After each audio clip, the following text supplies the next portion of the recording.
Štvrtkova programa počne na 19:30 z emisiju Dzecinski švet, u ktorej vám prenešeme atmosféru zo z aktivnostoch u predškolských ustanovoch u ruskim keresture i kocure.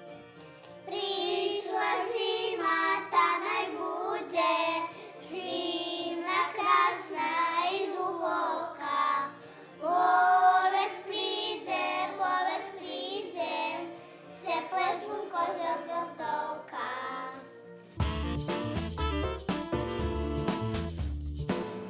Potim u emisiji Dobri večer Vojvodino budzeme bešedovať zo spokusoch privatizaciji u poljoprivredi na prikladu švinjarstva. Steljo kukurici, ktorú vyprodukuje Vojvodina, može vykarmiť 11 milióny švinji, a my teraz za vývoz máme 2 milióny i popri tým ich nemôžeme vyvožiť, pretože še čeka na prestavanje djejstva vakcinaciji pre čumu. Dohadneme še na performans, s kotrým prešloho roku počalo označovanie jubileju Ruského kulturného centru.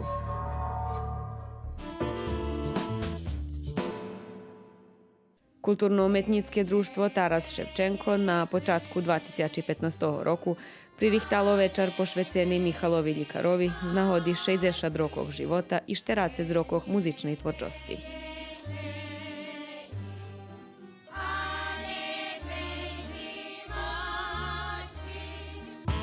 Dobrý večer Vojvodino na štvrtok na 20 hodín.